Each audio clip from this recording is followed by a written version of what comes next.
Hey, how's it going, Susanville? I'm going to give you some down options for New England weather in the winter.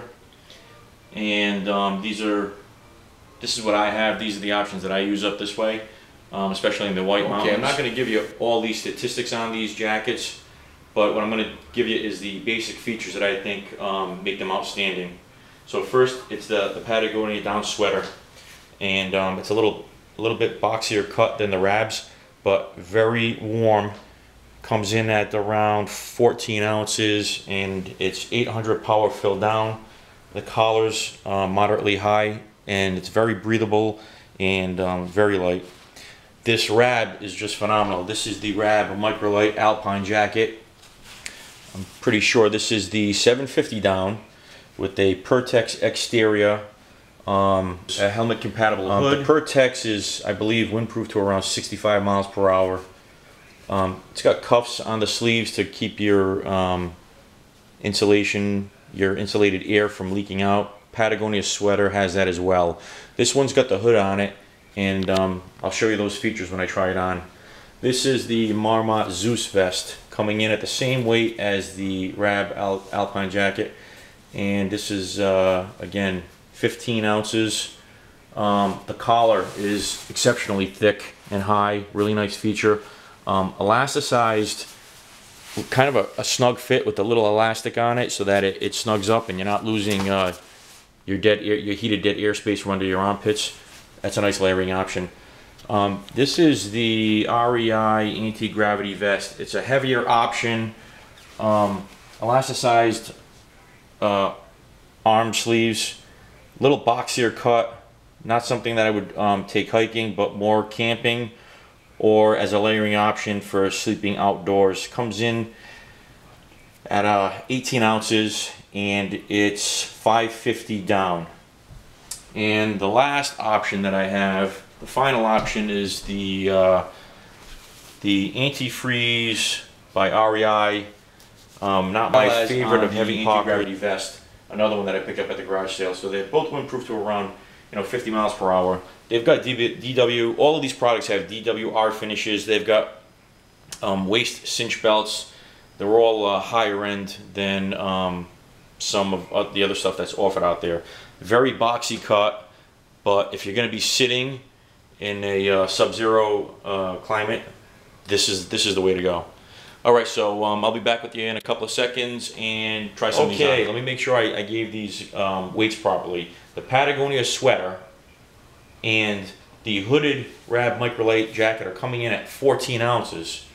The down that they're using in the Patagonia is the 800. This is 750, but this is still coming in at the same weight, even with the hood. And as you can see, that the loft on it looks significantly more than on the Patagonia. So just something to consider. Okay, so this is the Patagonia. About 5'10", 190 pounds, and this is a size large. It's a little boxier cut, but you can get your gloves into the pockets, and you can see what it's looking like. That it doesn't quite fit like a jacket. It's more like a sweater. It's not as the high lofting, but a great option. The collar is coming up moderately high.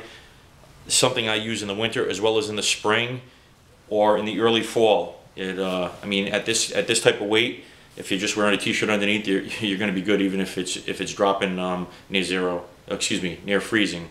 All right, let me try on the this Rab. Is the Rab Alpine Microlight jacket. Zippers on the Rabs are always on the left side, because I believe they're made in England, so you're going to be getting the zipper. It's not that there's something wrong with the coat. This is super high lofting for its dimensions. As you can see, it fits closer than the Patagonia sweater. It lofts out a little more. It's cut higher in the front so that you can access harnesses if you're wearing one. Lower cut in the back. It's got an athletic cut. It's slightly boxy in the pocket area, so that you can put your gloves in and actually use the pockets. So you're going to get a trim fit, but a little boxy at the pockets. And I mean, you can just tell by the way they look. This is a size large as well, and it's got a hood that's helmet compatible, and you've got some really soft fabric here that acts as a lock for the zipper cords, and you have a moldable brim on the hood. So I'm not sure what they're making out of it, some type of lightweight wire, but you can fashion your hood whichever way you want or get it out of the way. This is a sweet jacket for New England in the mountains. Probably my favorite out of all my pieces. So next I'll try on the Zeus vest. Marmot vest, size large. As you can tell, it's very fitted. It lofts out nicely, and the collar is very full and high. This is just a great transition piece or additional layering piece any time of the year, from summer through winter. Not the deep of the summer, but from early summer perhaps. If you got cold nights, this is just a nice option. If you're near the ocean kayak camping, this is just a nice option. And it lofts out incredible, very warm. I've owned about 6 vests. This is probably my favorite vest, and that Rab Microlight is probably my favorite jacket. Alright, so now you've got the REI Antifreeze Vest. You can see the way they do the baffles on the side. They do a nice job. But if you're going to be sitting, it's much heavier. And weight's not as much of a factor if you're kayak camping or not really on the move hiking.